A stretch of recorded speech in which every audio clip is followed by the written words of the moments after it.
Está começando mais um episódio de Ao Mar, o podcast oficial do Instituto Brasileiro de Direito do Mar, IBDMAR. Meu nome é Lília Lima, sou estudante de Direito na Escola Superior do Helder Câmara e de Geografia na Universidade Federal de Minas Gerais. E hoje vou apresentar o podcast e falar sobre a Organização Marítima Internacional, em inglês, International Maritime Organization, mais conhecida como IMO, com a nossa primeira convidada mulher aqui no nosso podcast, a Fabiana Piassi. Ela é doutoranda em Ciências Jurídicas Internacionais e Europeias pela Faculdade de Direito da Universidade de Lisboa. Mestre em Estudos Marítimos pela Escola de Guerra Naval, na área de concentração de segurança, defesa e estratégia marítima. Mestre em Ciências Jurídicas Internacionais pela Faculdade de Direito da Universidade de Lisboa. Especialista em Direito Marítimo, Aduaneiro e Portuário e em Comércio Internacional. Também é professora na graduação das disciplinas de Direito Internacional Público e Privado e Direito Marítimo. Além disso, é uma das diretoras do Instituto Brasileiro de Direito do Mar, IBDMAR. Tudo bem, Fabiana Piassi? Olá, Lili, tudo bem? Obrigada pelo convite. Sinto-me lisonjeada em poder representar o IBDMAR e poder passar um pouquinho da minha experiência, falar um pouquinho da IMO, para que possamos inspirar novos alunos, novos ouvintes que venham se interessar pela temática. Agradeço a sua participação no 4º episódio do podcast Ao Mar. E antes de começar a falar sobre a Organização Marítima Internacional, gostaria que contasse um pouco para o público do Ao Mar sobre a sua trajetória no direito do mar. Quando surgiu o interesse pelo direito do mar e por que decidiu seguir nessa área? Bem, antes de tudo, é importante que eu diga a minha origem. Eu me mudei na minha adolescência, na minha infância ainda, para Vitória, Espírito Santo. Inevitavelmente, o contato com o mar faz parte do nosso dia a dia. Então, é interessante porque a paixão pelo mar é inevitável para aqueles que vivem e veem o mar todos os dias. Então, daí vem o meu primeiro interesse. Mas o contato com o direito do mar, ele só vem mesmo surgir quando ingresso no mestrado na Universidade de Lisboa. E uma das minhas disciplinas era direito marítimo. Então, é interessante que se aborde um pouquinho, porque por vezes se faz uma certa confusão do que vem a ser o direito do mar e o que vem a ser o direito marítimo. Então, é interessante só deixar aqui um ponto, né, para aqueles que desconhecem a diferença, é que o direito do mar, ele é um ramo do direito internacional público. Então, é uma disciplina que se estuda dentro de internacional público ou em algumas universidades já aparece até como uma disciplina autônoma. Ao passo que o direito marítimo, ele tem a sua origem, digamos assim, num direito privado, em questões relacionadas aos contratos de utilização do navio, e não só numa parte de direito privado, mas há também uma lógica que segue normas de direito público. Então, o meu primeiro contato, ele se dá em direito marítimo e numa outra disciplina de direito internacional público, aí eu venho também a ter um contato mais próximo com o direito do mar. Então, essa minha primeira passagem no mestrado, ela foi extremamente importante, porque eu pude ter a oportunidade de estudar as duas disciplinas. Então, pude ter o contato com o direito do mar, tá, no direito internacional público, e pude ter o contato com o direito marítimo no direito privado. Então, meu primeiro contato, eu sou muito grata a essas lições que eu tive, além mar, né, na Universidade de Lisboa, na Faculdade de Direito, durante as aulas do mestrado. Muito interessante, Fabiana. Obrigada por compartilhar a sua experiência com o público do podcast. Você comentou um pouco sobre a sua origem e isso leva a uma pergunta que faço para todos os convidados. Afinal, cada um tem uma perspectiva sobre o direito do mar. Então, também quero saber de você. O que seria o direito do mar para você? Então, Lili, desde que eu passei a fazer parte do IBDMAR, eu consegui voltar um pouco às minhas origens, né? Então, eu consegui me aproximar do direito do mar. Isso também, não só com o IBDMAR, mas também uma oportunidade que eu tive de estudar na Escola de Guerra Naval, em um programa de pós-graduação da Marinha do Brasil, que era exatamente em estudos marítimos. Então, esse curso, que foi um mestrado profissional, ele me aproximou, ele me fez voltar a querer estudar o direito do mar, porque por mais que eu estivesse já há alguns anos a lecionar direito internacional público, por vezes a grade nos permitia apenas uma ou duas aulas de direito do mar. E aí acabávamos não tendo tempo para um aprofundamento como eu gostaria. Então, esse mestrado ele me deu essa oportunidade de conhecer, de explorar outras matérias dentro do direito do mar. Então, sua pergunta foi, né, como é a minha perspectiva, né, sobre o direito do mar. Num país como o nosso, infelizmente, o que eu tenho a dizer é que nós estamos deixando de explorar temáticas tão relevantes para nossa estratégia de desenvolvimento, considerando, né, o nosso extenso litoral costeiro, temáticas tanto na área de proteção, tanto na área de exploração. Então, a minha perspectiva é que nós deveríamos desenvolver, e é por isso que eu acredito no IBDMAR, por isso que eu faço parte do IBDMAR, porque eu acredito que nós temos muito a desenvolver no nosso país. Não pode ser um país que esteja virado de costas para o mar. Tá? Nós temos que ser um país que tem que ter um planejamento estratégico, tem que ter diretrizes, tem que ter políticas que sejam voltadas para o mar, não só numa vertente econômica, mas numa vertente social, numa vertente ambiental, ou seja, nas mais variadas áreas que cercam as relações humanas e que o mar, né, acaba por agregar todas essas áreas. Então, minha perspectiva é que nós ainda estamos numa fase embrionária de divulgar, de conhecer, de produzir um conteúdo, no nosso caso, né, científico, acadêmico, mas que isso pode ir além, né, com políticas públicas e outras mais. Ótimo, com certeza isso é fundamental para continuar pensando e repensando o direito do mar, não é mesmo? Obrigada por compartilhar sua perspectiva com o público do Almar. Vamos então conversar sobre a Organização Marítima Internacional, em inglês International Maritime Organization. É por isso que comumente chamamos de IMO. Muitas pessoas não conhecem a organização, de modo que, inevitavelmente, a primeira pergunta é: o que é a Organização Marítima Internacional?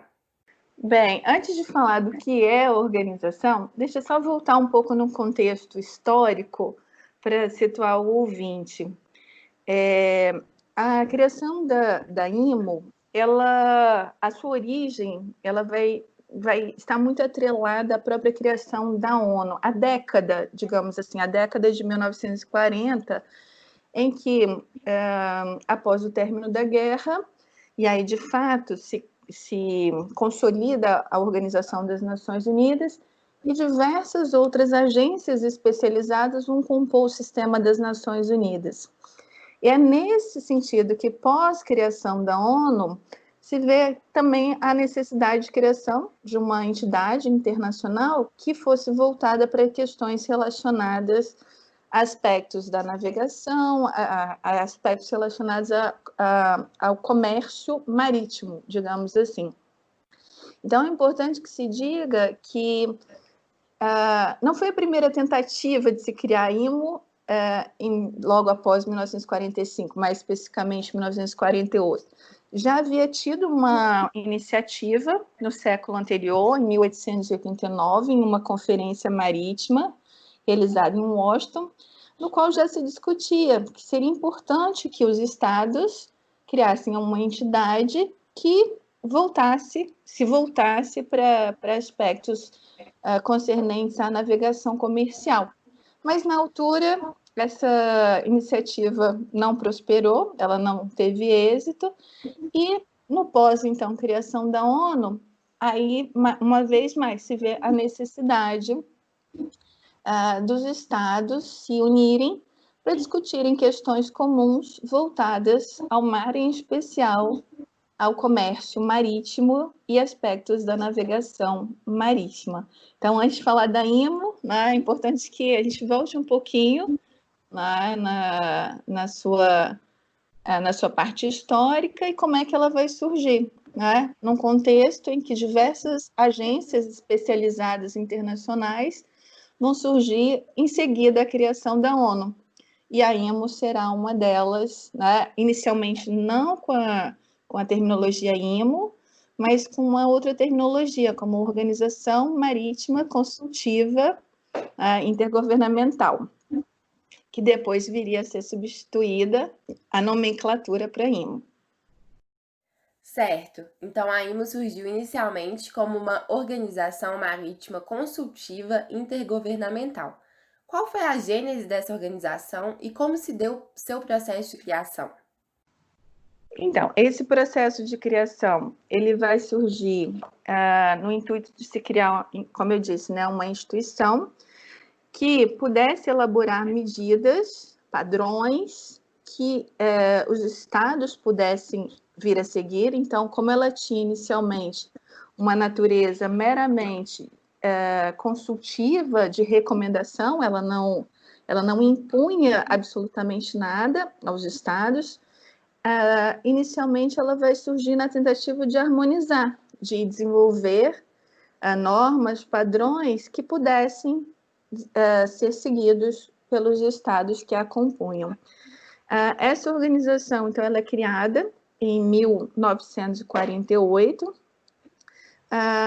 e, inicialmente, ela vai desenvolver alguns propósitos, que seriam exatamente regulamentação governamental, de práticas, assuntos relacionados à navegação comercial, a remoção de barreiras, inicialmente, né, incentivos à remoção de barreiras no comércio marítimo, inicialmente em conhecer quais seriam os assuntos, os problemas também relacionados à navegação comercial, para além de outros, como o intercâmbio de informações entre os governos, e inicialmente, como eu disse, né, todo esse diálogo, ele teria um caráter meramente consultivo e opinativo. Então, o intuito era que inicialmente tivesse um diálogo um diálogo que levasse à propositura de projetos, de acordos, de convenções, de tratados internacionais,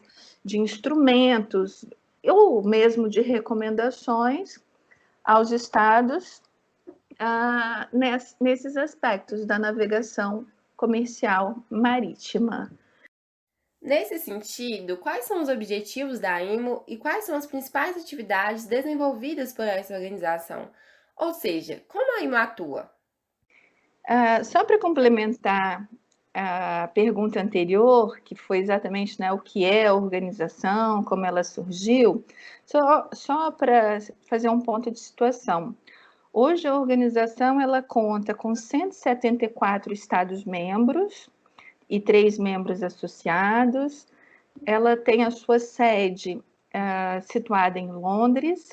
Ela possui aproximadamente ela possui aproximadamente 65 acordos de cooperação com organizações internacionais com status de observadoras e aproximadamente mais de 75 também acordos de cooperação com organizações não governamentais.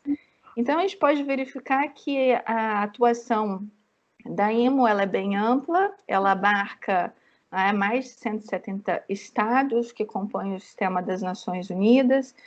Então, ela tem uma estrutura. Então, antes de te responder sobre os objetivos e as principais atividades, ela tem uma estrutura institucional para lidar com todos os objetivos e as atividades. Então, só falar um pouquinho dessa estrutura institucional, que ela é composta por uma assembleia, por um conselho e por alguns comitês específicos, sendo os principais o Comitê de Segurança Marítima, o Comitê de Proteção ao Meio Ambiente Marinho, o Comitê de Cooperação Técnica, o Comitê de Facilitação e um comitê jurídico. E toda essa estrutura institucional, ela é apoiada por um secretariado, que são as pessoas que estão a serviço da organização, e ainda subdivididos em vários subcomitês de trabalho. Para quê? Para que toda essa estrutura institucional? Para que toda essa organização? Para que ela possa atingir os seus objetivos. E os objetivos quais são? A organização, inicialmente, ela é criada para ser uma organização internacional majoritariamente com caráter técnico, para desenvolver normas, como eu disse, né? Normas, padrões, recomendações, inicialmente na área de segurança marítima. Então, quando ela é criada, inicialmente o objetivo eram padrões de segurança marítima. No curso dos seus trabalhos, a IMO ela se depara com o primeiro grande acidente com um navio petroleiro. Isso acontece em 1967, com o acidente com o Torrey Canyon. Então, a partir daí, ela vai também passar a ter outras preocupações, que serão exatamente a prevenção da poluição provocada por navios e a proteção do meio ambiente marinho, né, fruto dessa poluição por navios. Então, os principais objetivos da IMO, e as principais atividades, elas se desenvolvem nessa base, né, de segurança da navegação, a proteção do meio ambiente marinho, provocada em virtude, digamos assim, da poluição provocada por navios, e pode-se também acrescer que, a partir dos anos 80, a IMO acaba por incorporar também algumas atribuições na área de segurança, mas na vertente de security. Então, alguns instrumentos por ela desenvolvidos, como, por exemplo, a prevenção de ilícitos a bordo, a supressão de atos ilícitos a bordo, vigilância armada, e outras questões que também serão potencializadas no pós-atentado às Torres Gêmeas. Então, questões também voltadas à preocupação de ilícitos que pudessem acontecer contra as embarcações. Então, basicamente, né, seriam esses três focos, tanto na vertente de safety, quanto na vertente de security.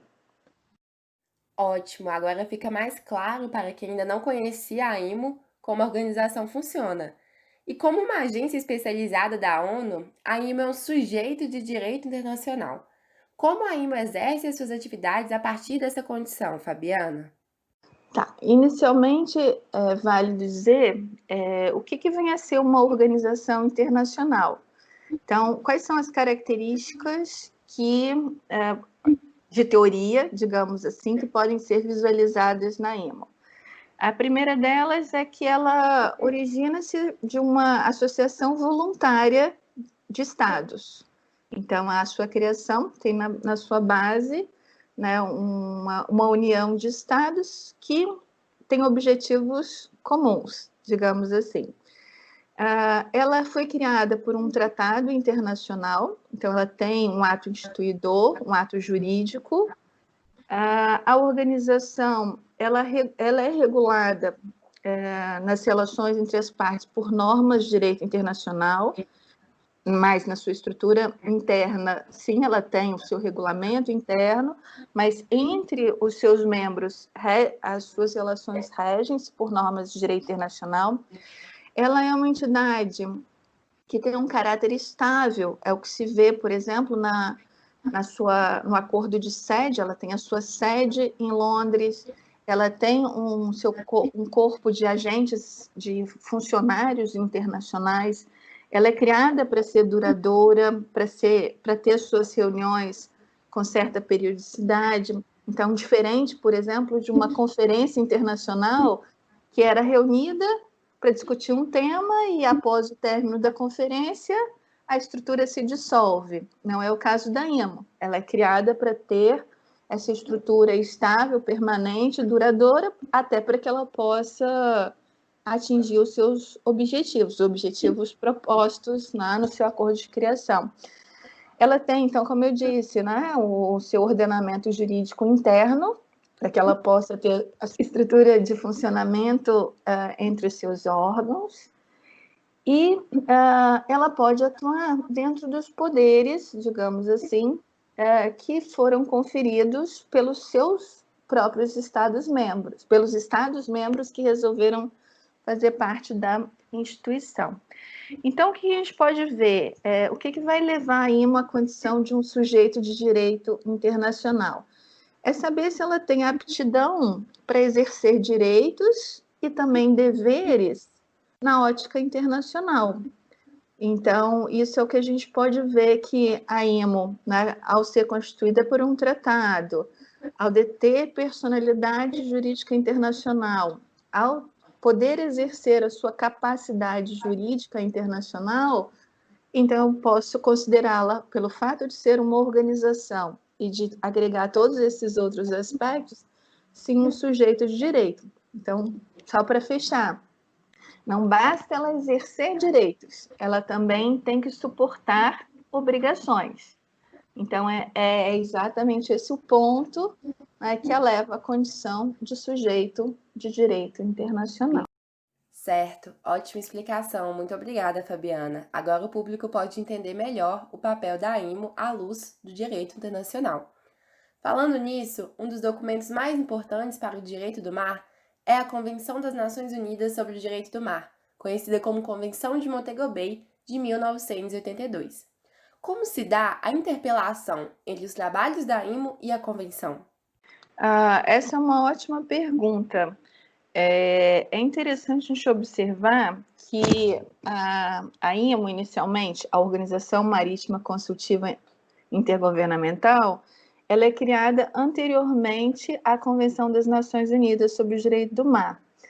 Mas, na medida em que as conferências que levaram ao texto final da Convenção de Montego Bay foram ocorrendo, observou-se que seria necessário estabelecer uma organização, uma entidade que fosse capaz de assumir, de ser uma organização internacional competente em diversas matérias que estariam previstas no texto da Convenção de Direito do Mar.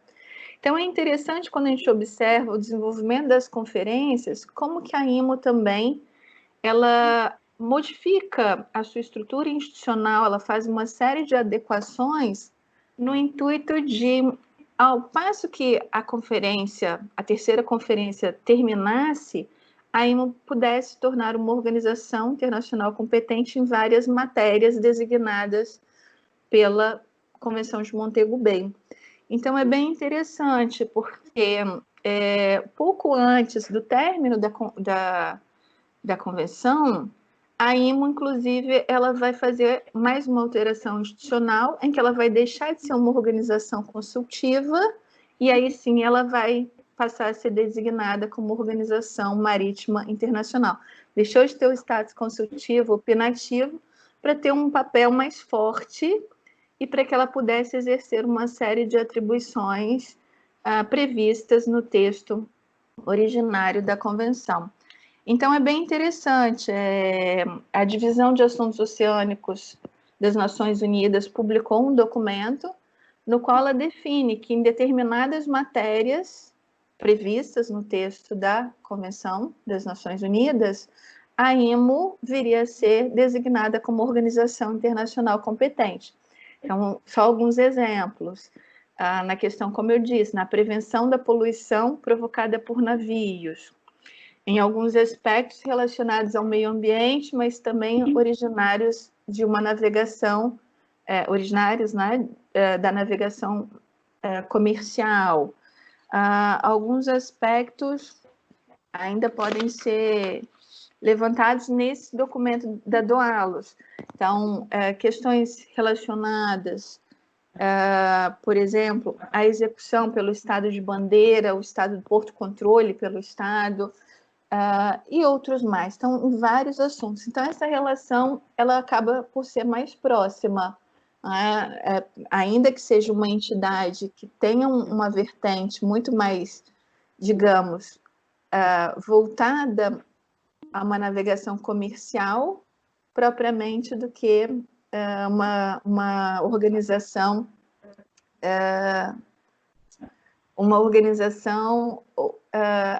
tão ampla como as demais temáticas previstas na Convenção das Nações Unidas. Então, ela acaba por abarcar somente alguns assuntos delimitados. Então, a relação é próxima, principalmente, como eu disse, a partir do momento do desenvolvimento da Convenção de 82 e a própria preparação institucional para que a IMO pudesse ser legitimada a ser essa organização nas matérias previstas no texto da Convenção. Então, a IMO está intimamente conectada com o direito do mar, não só pela Convenção, mas também por ela, pela Convenção de Montego Bay. Mas ao longo dos últimos anos, o direito internacional ambiental tem evoluído cada vez mais, e com ele a ideia de desenvolvimento sustentável. Percebemos isso também no avanço do direito ambiental do mar. Mas voltando um pouquinho em retrospecto, na Cúpula de Desenvolvimento Sustentável de 2015, todos os países da ONU definiram os novos Objetivos de Desenvolvimento Sustentável, conhecidos como ODS. Eles passaram a integrar uma nova agenda que visa finalizar o trabalho dos Objetivos do Milênio, os ODM. Essa proposta ficou conhecida como a Agenda 2030 para o Desenvolvimento Sustentável e foi formulada à luz dos reflexos da Rio+20, salientando os 17 ODS e mais 169 metas que se constroem sobre os legados dos ODM. Nesse sentido, qual a relação da IMO com os Objetivos de Desenvolvimento Sustentável? A organização tem implementado ações para segui-los?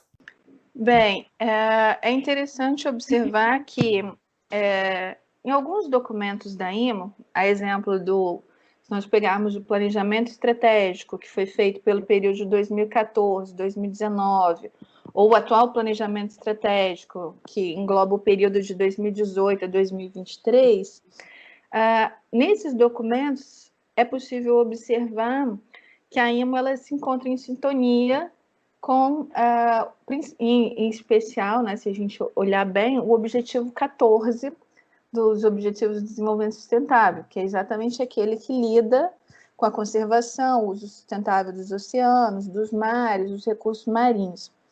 Então, se a gente olha o primeiro planejamento estratégico, que eu mencionei, o de 2014 e 2019, por uma questão óbvia cronológica, lá não há uma menção à ODS, mas na altura a menção ao programa anterior, que seriam exatamente as metas de desenvolvimento do milênio.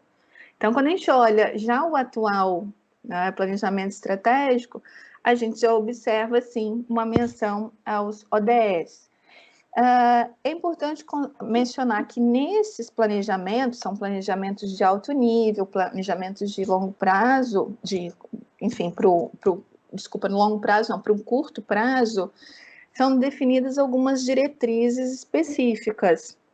E, entre essas, só a título exemplificativo, como é que a IMO poderia trabalhar no seu planejamento para responder às mudanças climáticas, como é que a organização se envolve em aspectos de governança dos oceanos.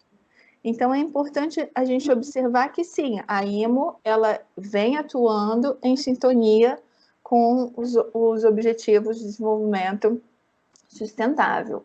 Então, basta uma rápida olhada no seu planejamento estratégico e também no acompanhamento das suas ações diárias e nos seus instrumentos internacionais desenvolvidos também. Excelente! Por fim, gostaria de saber quais as principais expectativas Na sua opinião, os principais desafios para o futuro da IMO? Vamos lá. A IMO, ela vem sempre sendo, digamos, instigada a se atualizar, né? À medida, então, como foi quando acontece o primeiro acidente com um grande navio petroleiro, a organização precisou alterar a sua composição institucional, modificar a sua estrutura para atender a uma nova demanda. A organização, ela vem de alguma forma, sim, tomando para si uma série de responsabilidades em assuntos que, em face, talvez, da inexistência de uma outra entidade internacional que o faça, ela acaba por tomar essas matérias, né, no âmbito de sua atuação. Claro, sempre dentro das limitações previstas no seu tratado de criação. E o que a gente pode dizer? Então, por exemplo, alguns desafios, né? Foi a sua pergunta, né? Algumas expectativas e alguns desafios. Um dos maiores desafios é exatamente ela acompanhar, ela se concentrar na revisão dos instrumentos internacionais que ela já desenvolveu, revisão para mantê-los atualizados, então normas de segurança, né? Normas relacionadas aos marítimos. Então, ela precisa manter o seu trabalho permanente de revisão e atualização de normas, mas eu acho que um dos principais desafios é sempre na implementação e no cumprimento desses instrumentos. Então, a entidade ela tem um desafio constante, que é exatamente verificar se os Estados-membros que fazem parte da organização, se eles estão a cumprir as normas que foram acordadas. Então, um dos desafios da organização, sem dúvida, é exatamente verificar o cumprimento dessas normas. E a organização também, por vezes, se depara com novas tecnologias. Então, estamos a acompanhar, nesse momento, nesse último ano, nos próximos, a inserção de meios marítimos autônomos, de navios autônomos, como que essa nova tecnologia pode vir, por vezes, a substituir a vida humana a bordo. Então, a presença de marítimos, como regulamentar esses novos veículos.